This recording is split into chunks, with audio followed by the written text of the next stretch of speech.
আল্লাহ তাআলা যদি মৃত্যুর পরে শুধু এই গাছের জবান খুলে দিয়ে বলে তুমি কথা বলো, অভিযোগ আসবে না আসবে না? আমি যে অত্যাচার করেছি এই অত্যাচারের অভিযোগ অবশ্যই আমার দিকে আসবে। সেদিনকে কি আমি আমার এই কৃতকর্মের কোনো সৎ উত্তর দিতে পারবো? আমাদের খাদ্যের নিরাপত্তা আছে এখন, কিন্তু নিরাপদ খাদ্য নেই। আমি কি ভুল বলেছি?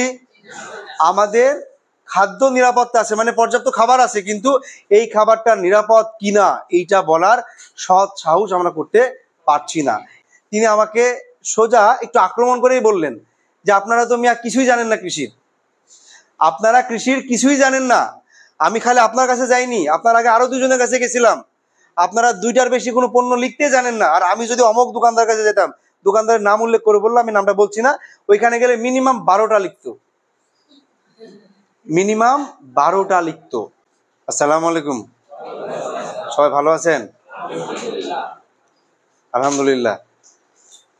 আধুনিক প্রযুক্তি সম্প্রসারণের মাধ্যমে রাজশাহী বিভাগের কৃষি উন্নয়ন প্রকল্পের আওতায় 2 দিনব্যাপী কৃষক প্রশিক্ষণে আর সবাইকে স্বাগতম জানাচ্ছি।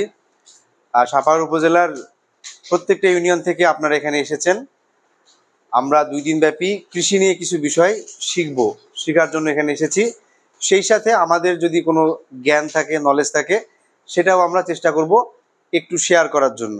এইভাবে আমরা এই 2 দিন অতিবাহিত করব। আজকে তো অনেক গরম নাকি, না কম? অনেক গরম, তাই না? মানে কোথাও টিকা যাচ্ছে না, মনে হচ্ছে যে ফ্যানটা একটু বন্ধ হয়ে গেলে মনে হয় কি একটা অবস্থা শুরু হয়ে যাচ্ছে। এই যে গরম আমরা দেখছি, এই গরম কি ছোটবেলায় আপনারা দেখছেন? মোটামুটি সবারই একটা বয়স আসছে, ছোটবেলায় দেখছেন এত গরম? দেখছেন? এত গরম দেখেননি। বা প্রত্যেকটা বছর মনে হচ্ছে আমাদের গরম বাড়তে আছে, তাই না? কেন বাড়ছে? জলবায়ু পরিবর্তন হচ্ছে, তাপমাত্রা বেড়ে যাচ্ছে, এই জন্য হচ্ছে। এটার জন্য দায়ী কে? যিনি দুনিয়া তৈরি করেছেন উনি দায়ী? দুনিয়া তৈরি করা হয়েছে আমাদের জন্য, তাই না? আমাদেরকে বলা হয় আশরাফুল মাখলুকাত, আমাদেরকে বলা হয় সৃষ্টির সেরা জীব। দেখেন, বনের মধ্যে একটা বাঘ বা হরিণ কিংবা অন্যান্য প্রাণী যে সমস্ত কাজকর্ম করে, তারা যেভাবে জীবিকা নির্বাহ করে, তাতে করে পৃথিবীর তাপমাত্রা বাড়ার কথা না, বাড়বেও না। তারা দীর্ঘদিন থেকে ওভাবে চলে আসছে। কিন্তু আমরা এই যে আশরাফুল মাখলুকাতরা এমন কিছু কাজ করছি যে কারণে পৃথিবীর তাপমাত্রা দিনের পর দিন বেড়ে যাচ্ছে, এবং ওই সমস্ত প্রাণীরাই কি হুমকির মধ্যে পড়ে যাচ্ছে। গরমটা কি শুধু এই সাপাহারে হচ্ছে? এই গরম সমগ্র পৃথিবীতে, এই গরম সুন্দরবনের মধ্যে হচ্ছে। ওইখানে যে প্রাণীটা আছে, এই গরম আবহাওয়া হওয়ার জন্য তার কোনো দায়ী নাই, তিনি কোনো দায়ী না। এখানে দায়টা কার? আমার। কিন্তু আমার জন্য আমি তো প্রবলেম ফেস করছি, সাথে কি উনিও প্রবলেম ফেস করছে। দায়টা তাহলে আমি কিভাবে করছি? দেখেন, আজকে আমরা অত্যাধুনিকতার নামে যে সমস্ত রাসায়নিকের ব্যবহার করছি, শব্দটা মনে রাখবেন, রাসায়নিক। এই রাসায়নিক পৃথিবীকে উত্তপ্ত করে দিচ্ছে। যেমন আমি যদি বলি, আমাদের আজকে প্রচুর যানবাহন হয়েছে, তাই না? ঘরে ঘরে বলতে গেলে মোটরসাইকেল। মোটরসাইকেল কি রাসায়নিক ব্যবহার করে না? আজকে দেখবেন যে একটু পাকা বিল্ডিং হলেই কি সেই বিল্ডিং এর মধ্যে 1টা 2টা 3টা 4টা 5টা পর্যন্ত এসি লাগাচ্ছে মানুষ। তাহলে এসি থেকে কোনো গ্যাস বের হচ্ছে না, কোনো রাসায়নিক বের হচ্ছে না? বের হচ্ছে। আজকে প্রচুর ইন্ডাস্ট্রি, কলকারখানা তৈরি করা হচ্ছে, সেখানে কি হচ্ছে? এরকম কেমিক্যাল বের হচ্ছে। এই কেমিক্যালগুলোই কিন্তু আজকে এখানে আমাদের তাপমাত্রা গরম করছে। এখানে কি আমার কৃষক ভাইদের কোনো দায় আছে? কোনো দায় নাই। আমরা কৃষিকাজ করতে গিয়ে রাসায়নিক ব্যবহার করি না? করেন কি করেন না? আমরা সবাই করি। এই রাসায়নিকটাও এইখানে অবশ্যই দায় রাখছে। আমি ওইটা নিয়ে আজকে কথা বলবো, যে এই যে আজকে আমরা কৃষিকাজ করতে গিয়ে কোন পন্থা অবলম্বন করা উচিত আর আমি কোন পন্থা অবলম্বন করছি, তাই না? দেখেন, আজকে আমাদের ঘরে ঘরে খাবারের কোনো ঘাটতি নাই, কোনো খাবারের ঘাটতি নাই। আজকে খাদ্যের অভাবে মঙ্গা বা এরকম কোনো দুর্ভিক্ষ হচ্ছে, এটাও আমরা শুনি না। বরঞ্চ করোনা মহামারী বলেন বা এর চাইতেও বড় কোনো প্রাকৃতিক দুর্যোগ বলেন, যেটাই হোক না কেন, খাবার নিয়ে আমাদের কোনো চিন্তা করতে হচ্ছে না। আমার দেশে খাবার পর্যাপ্ত পরিমাণে আছে, আমরা চাইলে অনেক কিছু রপ্তানিও করতে পারি। আজকে থেকে হয়তো বা 40 বছর আগে বা 50 বছর আগে এই কন্ডিশন ছিল না। প্রচুর জমি ছিল, কিন্তু ঘরে খাবার নাই, দুর্ভিক্ষ তো ওই সময় খাদ্যের অভাবে। আজকে সেটা নাই। আমার প্রশ্ন আপনাদের কাছে, আমরা যে খাবারটা খাচ্ছি এখন, এটা কি সম্পূর্ণ নিরাপদ? আমাদের খাদ্যের নিরাপত্তা আছে এখন, কিন্তু নিরাপদ খাদ্য নেই। আমি কি ভুল বলেছি? আমাদের খাদ্য নিরাপত্তা আছে, মানে পর্যাপ্ত খাবার আছে, কিন্তু এই খাবারটা নিরাপদ কিনা এইটা বলার সৎ সাহস আমরা করতে পারছি না।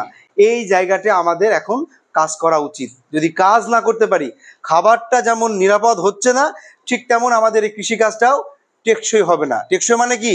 আপনি আজকে শুরু করেছেন, একেবারে শেষ দিন, 100 বছর বলেন, 200 বছর বলেন, 300 বছর বলেন, সেদিনকে গেলেও এর কোনো পরিবর্তন হবে না। এটার বিলুপ্ত ঘটবে না যদি আপনি নিরাপদভাবে এটাকে চাষ করতে পারেন। তখনই এটা কি টেকসই হবে, না হলে এটাকে টেকসই বানানো সম্ভব না। এই টেকসই করতে গেলে অবশ্যই আমাদেরকে কিছু নিয়ম কানুন আইন রয়েছে, সেগুলো মেনে কাজ করতে হবে, না হলে আমাদেরকে পদে পদে ঝামেলায় পড়তে হবে। এই যে আজকে আবহাওয়া নিয়ে বলছি না, এরকম সব জায়গায় আবহাওয়া গরম হচ্ছে মানে কি, নিশ্চয়ই আমার কৃষক জমিতে নামতে ভয় পাচ্ছেন, ঠিক তো? আজকে ধানের জমিতে কোনো পরিচর্যা নিতে হলে, আম বাগানে কোনো পরিচর্যা নিতে হলে, যেখানে আমরা ফ্যানের নিচে থাকতে পারছি না, মাঠে গিয়ে আপনি কাজ করবেন কেমনে? সো ওইটার যে রেজাল্ট, ওইটার ফলে যে নেতিবাচক প্রভাব, এটা আমাদের সবাইকে গ্রহণ করতে হচ্ছে। কিভাবে এখানে আসছে বা কি কাজ আমরা করছি, এইটা একটু আমি বলবো। তার আগে আমি বলে নিই, নিশ্চয়ই আল্লাহ তাআলা যখন মানুষকে তৈরি করেছেন বা যে উদ্দেশ্যে তৈরি করেছেন, যেটাই হোক, আমরা সবাই জানি, এবং এটাও আমরা জানি যে মৃত্যুর পরে প্রত্যেক মানুষকে তার কৃতকর্মের হিসাব দেওয়া লাগবে। কার কাছে? মহান আল্লাহ তাআলার নিকট। তাহলে কৃতকর্ম কোনটা? আপনি সকালবেলায় ঘুম থেকে উঠে বা ঘুমের মধ্যেও অনেক সময় আমাদের কিছু কাজের হিসাব চলে আসে, সেখানে আমি যাচ্ছি না। আপনি প্রতিনিয়ত যে কাজগুলো করে যাচ্ছেন, এই প্রত্যেকটা কাজই হচ্ছে কি আমার আপনার কৃতকর্ম। এই কৃতকর্মের মধ্যে যদি ভালো কাজ থাকে সেটা আমার জন্য আলহামদুলিল্লাহ, আর খারাপ কাজ থাকলে সেটা আমার জন্য কি, আমি বলবো বদদোয়া স্বরূপ কাজ করবে। তাহলে আমরা যে কৃতকর্ম বা কাজ করছি, সবাই রিজিকের জন্য কাজ করছি, তাই না? আপনি যে জমিতে ধান ফলাচ্ছেন, আম চাষ করছেন, যেটাই করেন না কেন, আপনি আপনার রুজি রোজগার বা রিজিকের জন্য করছেন, তাই না? এখন আমাকে যদি বলে বা কেউ যদি জিজ্ঞেস করে পৃথিবীর অন্যতম পবিত্র পেশা কোনটা, আমি বলবো কৃষিকাজ। এই জন্য কৃষিকাজ বলবো যে আপনার এই সাপাহার উপজেলাতে আপনি যে ধানটা চাষ করছেন, এই ধান পুরোটা আপনি খান না, আপনি বাজারে কিছুটা বিক্রি করে দিচ্ছেন, কিছুটা নিজে খাচ্ছেন। এই যে বিক্রি করছেন, এটা কোথায় চলে যাচ্ছে? বিভিন্ন জায়গায় চলে যাচ্ছে। আপনার এই আহারটা খেয়ে অনেক মানুষ, অনেক প্রাণী জীবিকা নির্বাহ করছে। তার মানে আপনি তাদের রুজির ব্যবস্থা করে দিচ্ছেন এখান থেকে। অবশ্যই এটা অন্যতম পবিত্র পেশা। তাহলে এই পবিত্র পেশা যদি কোনো কারণে অপবিত্র হয়ে যায়, তাহলে নিশ্চয়ই কেলেঙ্কারি চলে আসবে আমাদের জন্য। আমরা তো সম্মানের পেশা করছি কৃষিকাজ, নাকি? যদি এখানে কোনো অপবিত্র অংশ চলে আসে, তাহলে অবশ্যই সেটা আমাদের জন্য কেলেঙ্কারি। এখন আসি যে কোনটা আমার জন্য কেলেঙ্কারি হতে পারে বা কোনটা আমার জন্য অপবিত্রতম হচ্ছে। এখন আপনারা আমাকে বলেন যে আপনার জমিতে যে ধানটা চাষ করছেন, আপনার বাগানে যে আমটা চাষ করছেন, এই ফলটাকে কি আমরা পুরোপুরি সেফ বলতে পারি? পুরোপুরি নিরাপদ বলতে পারবেন কেউ? সাহস আছে? আমাদের কারো এই সৎ সাহসটুকু আমরা করতে পারছি না।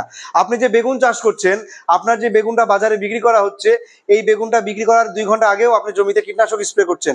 তাহলে কি এই বেগুনটা আমার জন্য নিরাপদ হচ্ছে? হচ্ছে না। একটু চিন্তা করে দেখেন, আমার সামনে মনে করেন যে 2 কেজি বেগুন আছে বা 2 কেজি টমেটো আছে, আমি যদি আপনাদের সামনে মেশিনে করে বিষ গুলায় নিয়ে এসে স্প্রে করে যদি বলি আপনি একটা খান, একটা টমেটো খান, উনি কিন্তু খাবে না। কারণ কি? আপনাদের সামনেই দিচ্ছি। বা ওনাদের যদি বলি যে নিয়ে রান্না করেন, কেউ সাহস পাবে না। কিন্তু যখন বাজারে এটা বিক্রি হচ্ছে, আপনারা কেউ নাই এখানে, এটাই বাজার, এটাই বাজার, আমি স্প্রে করলাম, এখানে রেখে দিলাম, উনি কিন্তু এসে বাজার করার সময় টমেটো দেখে পরিচিত মানুষ একটু লুঙ্গিতে মুছে মুখে দিয়ে দিচ্ছে। আবার উনি এটা কিনে নিয়ে বাজারে বাড়িতে নিয়ে যাচ্ছে, বাড়ির যিনি গৃহিণী রয়েছেন তিনি রান্না করছেন। এইভাবেই কিন্তু আমাদের এই সেক্টরটা বর্তমানে চলছে। এটা আমাদের সমগ্র বাংলাদেশের চিত্র এটা। তাহলে আমি যেটাকে বলছি পবিত্রতম পেশা, এই পেশাটা কি পবিত্র থাকছে?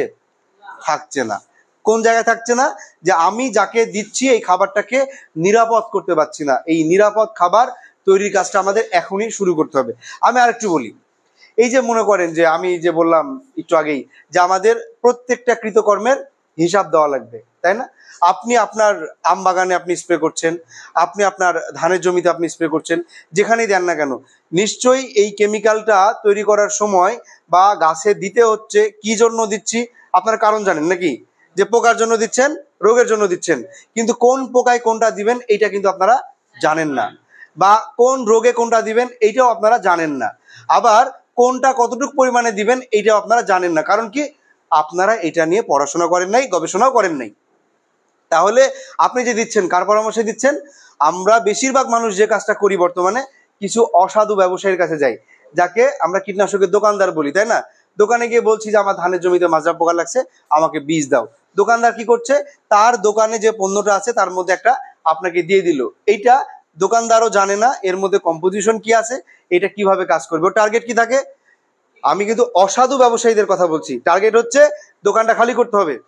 দোকান খালি করলে কি, আমার ব্যবসায়িক লাভ।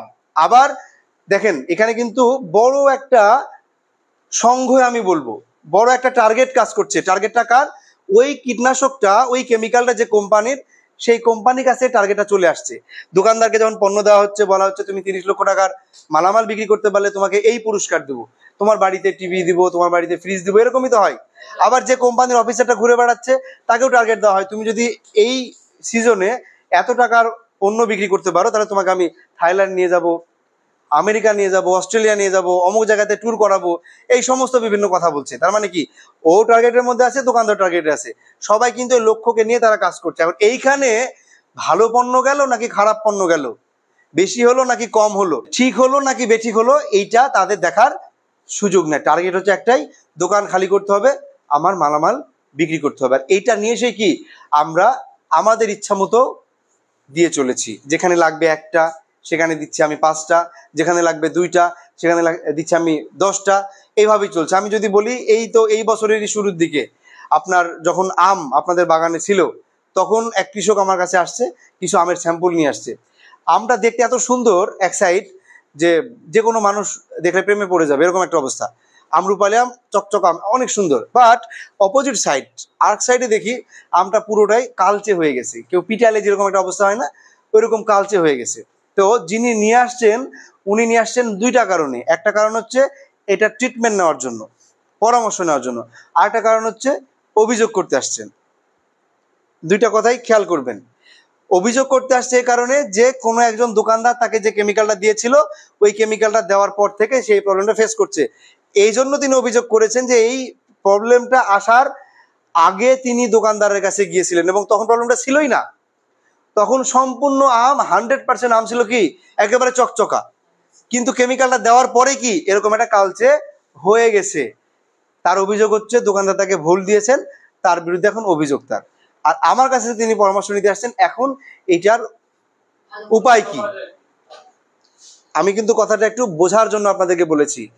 উনি কখন আসলে ভালো হইতো, দোকানদার কাছে যখন গিয়েছিল তার আগে যদি আমার কাছে আসতো, তাহলে তার এই প্রবলেমটা হতোই না। তাহলে তিনি তার আগে আমার কাছে কেন আসলো না? বা আপনাদের এখানে যারা আছেন তাদের অনেকেই আমার কাছে আসেন না। আমরা যারা সেবা দিচ্ছি আমাদের কাছে আপনি আসছেন না, এইটা একটু ভেতরে গিয়ে আমাদের বোঝার চেষ্টা করতে হবে, ঠিক আছে? এখন একটা উদাহরণ দিই, আমি মাঝে মধ্যে উদাহরণটা দেওয়ার চেষ্টা করি। সেটা হচ্ছে, ধরে নেন যে এই ব্যক্তি সামনে যিনি বসে আছেন, আমি কারো নাম নিয়ে বলছি না, কোনো একদিন একজন কৃষক আমার অফিসে আসছেন পরামর্শ নেওয়ার জন্য। সাপোজ আম বাগানের পরামর্শ। কি পরামর্শ? আমে পোকা আসতে পারে, আমে রোগ হতে পারে। তা আমার অফিসে কি অনেক ধরনের ব্যক্তিবর্গ আমরা আছি, বিভিন্ন পদমর্যাদায় আমরা এখানে চাকরি করছি। তো একজন মনে করেন যে উপসহকারী কৃষি অফিসার, তিনি হচ্ছে এখানে নিচের রুমে বসতেন, তার কাজ হচ্ছে মানুষকে ট্রিটমেন্ট দেওয়া একটু, আর অফিসের ডেভেলপমেন্টে কিছু কাজ থাকে সেগুলো করেন। তো তার কাছে গেছেন ভদ্রলোক, যাওয়ার পরে জিজ্ঞেস করছেন বা বলছেন যে আমার তো এই সমস্যা, তাহলে আমি কি দিতে পারি এখন? তো কি সমস্যা? একটা রোগ আর একটা পোকা। তো তিনি করছেন কি, একটা রোগের জন্য একটা পোকার জন্য 2টা কেমিক্যালের নাম লিখে ওনাকে বলছেন এটা আপনি গিয়ে এই নিয়মে স্প্রে করবেন। তো ভদ্রলোকের পরামর্শ নেওয়া হয়ে গেছে। এবার ওই কাগজটাকে ভাঁজ করে পকেটে রেখেছেন। তার মনে সন্দেহ হয়েছে যে হয়তো বা তেমন কিছু জানে না, এর চাইতে ভালো কেউ আছে কিনা একটু যাই। ওপরের রুমে গেছেন, গিয়ে তার চাইতে ওপরের পোস্টে চাকরি করেন এরকম একজনের কাছে গিয়েছেন, তাকে গিয়ে বলছেন। উনিও করছেন কি একই অবস্থা, হয়তো বা একই কোম্পানি না লিখে অন্য কোম্পানি লিখছে, গ্রুপ একই কিন্তু কোম্পানির নামটা আলাদা লিখছে। ওই রোগের জন্য একটা, ওই পোকার জন্য একটা, 2টা। আবারও তিনি পকেটে রেখেছেন। মনে হয়েছে যে না, এর চাইতেও ভালো কারো কাছে পরামর্শ নিতে হবে, চলে আসছে আমার কাছে। আমি যেহেতু তাদেরও উপরে চাকরি করি, বাস আমার রুমে এসে একইভাবে তার রোগ এবং পোকার বর্ণনা দিয়েছেন। এবং তিনি আমাকে বা আমার আগের জনকে বলেন নাই যে তিনি প্রথম একজনের কাছে গিয়েছিল বা কার কাছে যাচ্ছে, এটা কাউকে তিনি শেয়ার করেন নাই, বলেন নাই। আমি করলাম কি, সুন্দর করে একটা কোম্পানির কীটনাশক পোকার জন্য, একটা কোম্পানির ছত্রাকনাশক। তবে আমি যে কাজটা করি সেটা হচ্ছে সাধারণত কোনো কোম্পানির নামটা সাজেস্ট করি না, আমি গ্রুপের নামটা লিখি। আপনি বাজারে গিয়ে আপনার সুবিধা মতো পণ্য কিনবেন, গ্রুপটা বলে দিলে হবে। এটা আমি আমার স্ট্র্যাটেজিতে ফলো করি। তো আমি মনে করেন যে এরকম 2টা গ্রুপ লিখে দিয়েছি পোকা এবং রোগের জন্য। তিনি এখানেও কয়টা পাইছে, 2টা নাম পাইছে। আবারও তিনি পকেটে ঢুকাইছেন, ঢুকানোর পরে মনে হয়েছে যে এর চাইতেও আরেকজন বড় অফিসার কাছে যাওয়া উচিত। তিনি চলে গেছেন উপজেলা কৃষি অফিসার স্যারের কাছে। স্যারের রুমে গিয়ে বসছেন, বসার পরে তিনি আমাকে যে বর্ণনা দিচ্ছিলেন ফসলের, ঠিক একই বর্ণনা ওখানে গিয়ে দিচ্ছেন। আমি কোনো একটা কাজে ওই সময় স্যারের রুমে ঢুকছি, ঢুকে গিয়ে দেখি যে ইনি আমার কাছে এসেছিলেন, এই কথাগুলো বলেছেন, আবার একই কথা বলছেন। আমার সন্দেহ হলো, আমি তাকে বললাম একটু থামেন। থামানোর পরে জিজ্ঞেস করলাম যে আপনি তো আমার রুমে গিয়েছিলেন, এই প্রবলেমগুলো আমাকে বলেছেন, আমি আপনাকে ট্রিটমেন্টও দিয়েছি, তাহলে আপনি আবার কেন এই রুমে আসলেন, একটু আমাকে ভেঙে বলবেন? তিনি আমাকে সোজা একটু আক্রমণ করেই বললেন যে আপনারা তো মিয়া কিছুই জানেন না কৃষির, আপনারা কৃষির কিছুই জানেন না। আমি খালি আপনার কাছে যাইনি, আপনার আগে আরো 2জনের কাছে গেছিলাম, আপনারা 2টার বেশি কোনো পণ্য লিখতে জানেন না। আর আমি যদি অমুক দোকানদার কাছে যেতাম, দোকানদারের নাম উল্লেখ করে বললাম, আমি নামটা বলছি না, ওইখানে গেলে মিনিমাম 12টা লিখতো, মিনিমাম 12টা লিখতো। আমি এই গল্পটা বলার কারণ হচ্ছে এইটা এখন আমাদের শুধু সাপারের চিত্র না, এইটা সমগ্র বাংলাদেশের চিত্র হয়ে দাঁড়িয়েছে যে আমরা বেশি পণ্য বা বেশি কেমিক্যাল মানেই মনে করছি কি এইটা আমার ফসলের জন্য ভালো, বাট এইটার কোনো কিছুই বাছ বিচার করছি না। আমি তাকে পরে পুরো বিষয়টা ভেঙে যখন বললাম, তিনি বুঝতে পারলেন এবং তিনি অফিস থেকে গিয়েছেন। এরপর থেকে ভদ্রলোক মাঝে মধ্যে অফিসে আসেন, এটা আমাদের ভালো লাগে। গল্পটা বলার কারণটা হচ্ছে আমরা সবাই বিচার বুদ্ধি বিবেক সম্পন্ন মানুষ, এজন্য আমাদেরকে আশরাফুল মাখলুকাত বলা হয়। আমরা জানি কোনটা ভালো কোনটা খারাপ, না জেনে থাকলেও এইটা জানার মতো ক্ষমতা আল্লাহ তাআলা আমাদেরকে দিয়েছেন, তাই না? দেননি? দিয়েছেন। আপনি এখন দেখেন তো, আমার যদি কোনো অসুখ হয় আমি কার কাছে যাই? ডাক্তারের নিকট যাই। ডাক্তার যেটা ট্রিটমেন্ট দেয়, আমি ওষুধের দোকানে গিয়ে প্রেসক্রিপশন দেখায়, আমাকে ওষুধ দেয়, আমি ভালো হয়ে যাচ্ছি। যদি কোনো কারণে ডাক্তারের কাছে না গিয়ে ওই দোকানে যেতাম, আমি ডাক্তারের কাছে না গিয়ে যদি দোকানে যেতাম, তাহলে দোকানদার করতো কি, তার ইচ্ছা মতো আমাকে দিতে পারতো। দিলে কি হবে, যদি কোনো খারাপ হয় আমার মধ্যে, আরো যদি খারাপ কন্ডিশন হয়, লোকজন গিয়ে দোকানদারের অবস্থা খারাপ করে দিবে, এটাই তো, তাই না?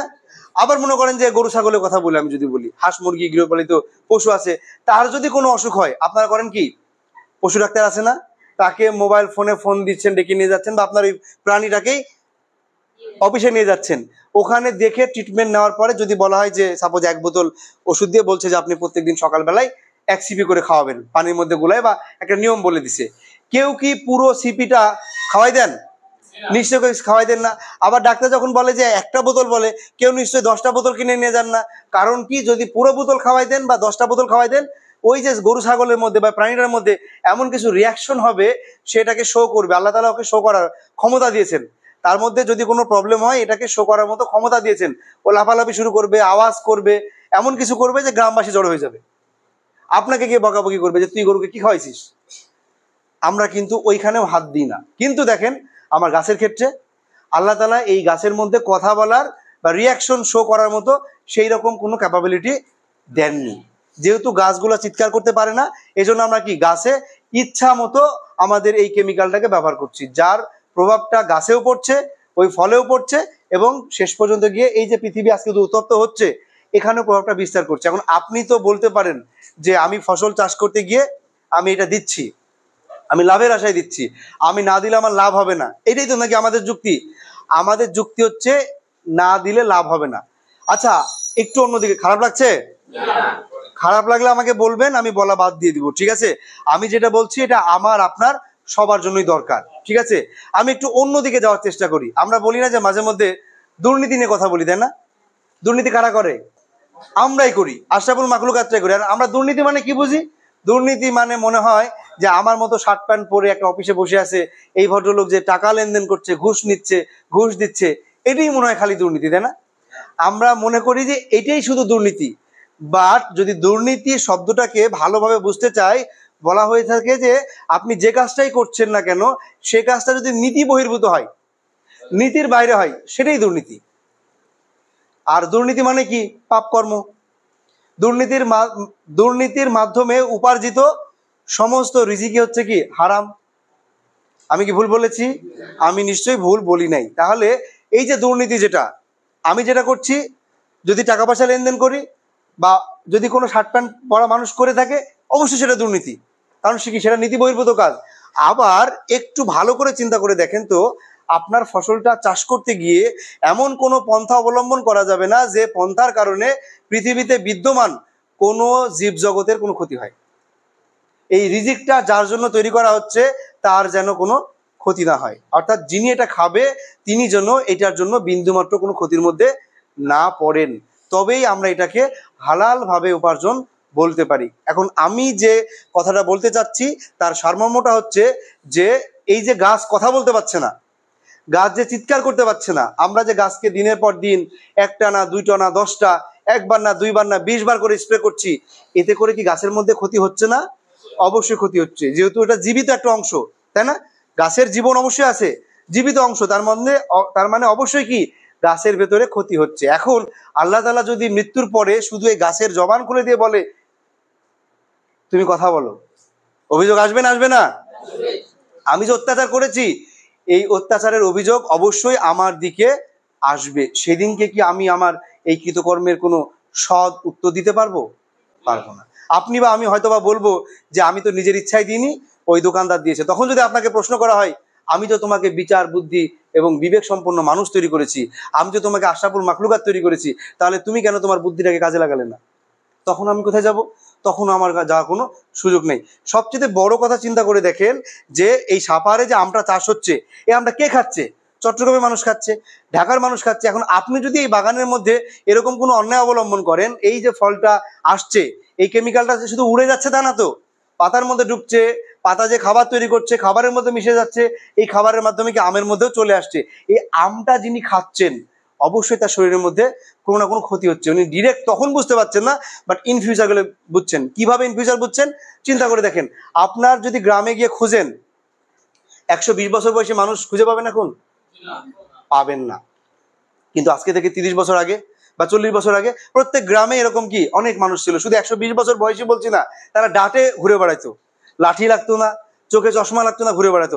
আর আজকে 50 বছর বয়সী মানুষ লাঠি নিয়ে ঘুরে বেড়াচ্ছে, চুল দাড়ি পেকে অবস্থা খারাপ, চোখে আমরা কম দেখছি, আমাদের বিভিন্ন ধরনের বড় বড় রোগ হচ্ছে, যে রোগের নাম জীবনে শুনি নাই সেই রোগগুলো আমাদের হচ্ছে। কেন হচ্ছে?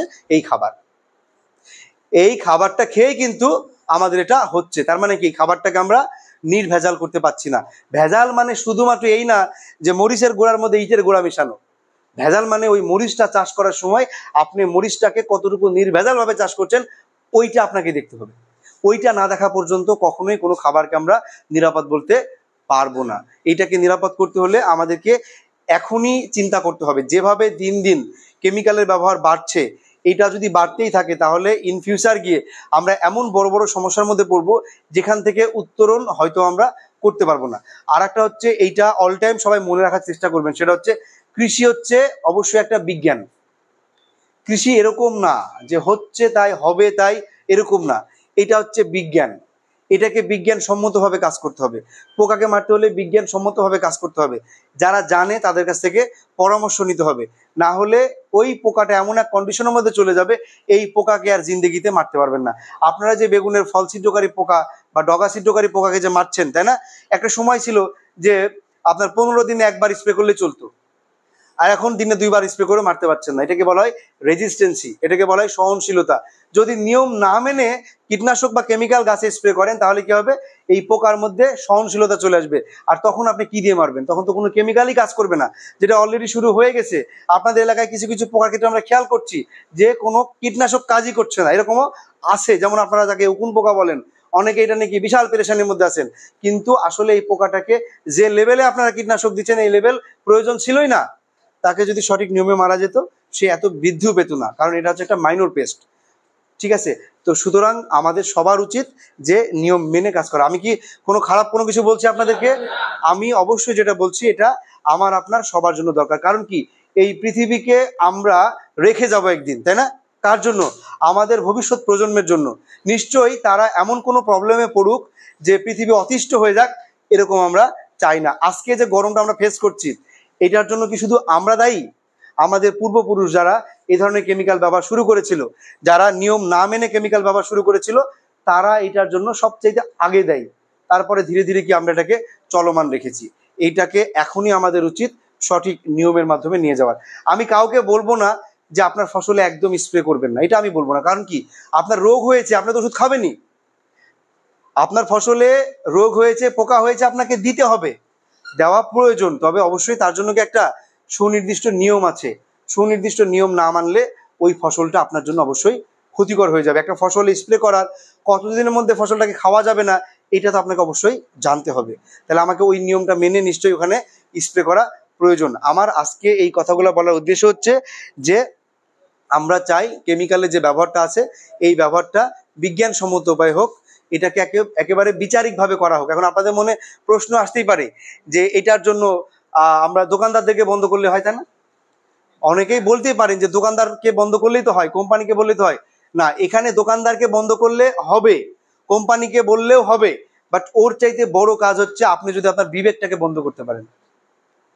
আপনি যদি আপনার বিবেকটাকে বোঝাতে পারেন যে এটা দেওয়া যাবে না, এটা দেওয়া ঠিক না, আমরা এটা নিয়ে কাজ করার জন্য সবচেয়ে বেশি চেষ্টা করছি। কারণ আমার নিজের অভিজ্ঞতা থেকে আপনাকে বলছি যে আমি দেখেছি যে আম বাগানে কিছু হরমোন ইউজ করে, সাপাহার উপজেলাতে আমি দেখেছি, বা অনেক জায়গাতে আছে, এই হরমোনটা দিলে গাছ ভর্তি আম আসে। কিন্তু এই হরমোনটা কত বছর বয়সী গাছে দেওয়া যাবে, কত বছর বয়সী গাছে দেওয়া যাবে না, এটা নিয়ে আমি প্রচারণা শুরু করলাম এক সময়। এরপরে হচ্ছে দোকানদারদেরকে বলে দিলাম যে আমাদের এই উপজেলাতে যেহেতু ওই লিমিটের কোনো বাগান নেই, তাহলে এই উপজেলাতে আপনারা এই কেমিক্যালটা দয়া করে বিক্রি করবেন না, আর কি রাখবেন না। এবং আমি দোকানগুলোতে যখন যেতাম তখন আমি চেক করতাম যে এই কেমিক্যালটা এই উপজেলাতে আছে কিনা। আমি কিন্তু দোকানে তেমন পাইনি, আমি 2-1 বছর আগের কথা বলছি। কিন্তু কিছু কৃষক আমার কাছে আসলো পরামর্শ নেওয়ার জন্য, গাছের প্রবলেম হচ্ছে। যখন সিমটমগুলো দেখলাম তখন আমার মনে হলো যে এই ধরনের কেমিক্যাল ব্যবহার করলে এই গাছের প্রবলেম হতে পারে। তাকে আমি জিজ্ঞেস করলাম যে আপনি কি এই ধরনের কেমিক্যাল ব্যবহার করেছেন, যেটাকে আপনারা ভিটামিন বলেন, হরমোন, বিভিন্ন নামে বিভিন্ন এলাকায় বলে। তো তিনি আমাকে যেটা বললো যে স্যার আমি এটা ব্যবহার করেছি। তা আমি বললাম যে পেলেন কোথায়? তো বললো যে আমি এটা সাপাহার উপজেলাতে পাইনি, আমি পাশের জেলা থেকে নিয়ে আসছি। তাহলে আমি যদি বন্ধ করি লাভ হচ্ছে কোনো? এবং উনি যে শুধু করছে তা না, আরো অনেকে এটা করেছেন। এবং এইটা দেখে দোকানদাররা যেহেতু ভয়ে আছে যে আমার বিরুদ্ধে অ্যাকশন নিতে পারে, আমাকে যদি নিষেধ করছে, আমি নিষেধের বাইরে কাজ করলে আমার বিরুদ্ধে কোনো অ্যাকশন নিতে পারে, এজন্য কি তখন যখন দেখছে যে বাইরের জেলা থেকে কৃষক নিয়ে আসছে, তাহলে আমি নিজেও বিক্রি করি, বাড়িতে রেখে গোপনে বিক্রি করা শুরু হলো, রাতের আধারে গিয়ে কৃষক কেনা শুরু করলো। এটা একটা নিষিদ্ধ। কার জন্য? আমার যে গাছের বয়স আছে এই বয়স অনুযায়ী নিষিদ্ধ। আমি কৃষককে বোঝালাম, দোকানদারকে বললাম, ইভেন ইফ দোকানদারকে আমি বন্ধই করে দিলাম। যেহেতু একটা কোম্পানি নিয়ে আসতেছিল, কোম্পানির অফিসারকে ডাকলাম, ডেকে বললাম যে ভাই আপাতত তুমি এটা একটা করো না, এটা যখন হচ্ছে আমার গাছের বয়স আসবে, তোমরা যদি রেজিস্ট্রেশন নিয়েছো আমাদের কোনো আপত্তি নাই, কিন্তু এই লেভেলে এটা দেওয়া যাবে না। তারাও কিন্তু আমার কথা মেনে এই উপজেলায় সাপ্লাইটা দেয়নি, কিন্তু আমার জমিতে ঠিকই ব্যবহার হয়েছে। তাহলে আমি কাকে বন্ধ করব? তাহলে নিশ্চয়ই আমাকে সবার আগে ওইখানে কাজ করতে হবে যিনি জমিতে দিচ্ছেন। দোকান ভর্তি খারাপ জিনিস আছে, আপনি নিচ্ছেন না, থেকে কোনো লাভ নেই। লাভ আছে? আপনি যদি না নেন তাহলে দোকান ভর্তি খারাপ ওই উপাদানটা রেখে কোনো লাভ নাই। সুতরাং আমাদের সবার উচিত হবে আমরা নিজেরা বুঝবো, নিজেরা বুঝে আমাদের যে বিবেক আছে বিবেক দিয়ে কাজ করব। আর এই যে আপনারা ট্রেনিং এ আসছেন, নিশ্চয় আমরা উপজেলার সবাইকে ডাকতে পারি নাই, আরো অনেক মানুষ আছে, আরো অনেক কৃষক আছে। আমি যে কথাগুলো বললাম এই কথাগুলো যদি আপনার মনে হয় যে যুগের সাথে প্রয়োজন, আমাদের জন্য প্রয়োজন, আমাদের ভবিষ্যৎ প্রজন্মের জন্য প্রয়োজন, তাহলে অনুরোধ থাকলো আপনি শুধু নিজে জেনে রাখবেন তা না, এই কান দিয়ে শুনেছেন এই কান দিয়ে বের করে দিবেন তাও না, আপনারা দয়া করে এটা এখানে গেঁথে নেন এবং চেষ্টা করবেন মানুষের মধ্যে কথাগুলাকে ছড়িয়ে দেওয়ার। তাহলে কি হবে, আমরা সবাই যদি একদিন সচেতন হতে পারি, তাহলে আমরা এই পৃথিবীকে যেমনটি চাচ্ছি তেমনটি দেখতে পাবো। আমরা নিশ্চয়ই চাই না যে এইরকম যে আবহাওয়া তৈরি হচ্ছে, এই আবহাওয়ার মধ্যে বসবাস করতে। যত দিন যাবে তত কি খারাপ কন্ডিশন হতে পারে। সুতরাং আমাদেরকে অবশ্যই সেদিকে খেয়াল রাখতে হবে। তাহলে আমরা চেষ্টা করব যে আমাদের জমিতে যে রাসায়নিকের ব্যবহার করছি সেই রাসায়নিকগুলো অবশ্যই সঠিক পন্থার মাধ্যমে ব্যবহার করার।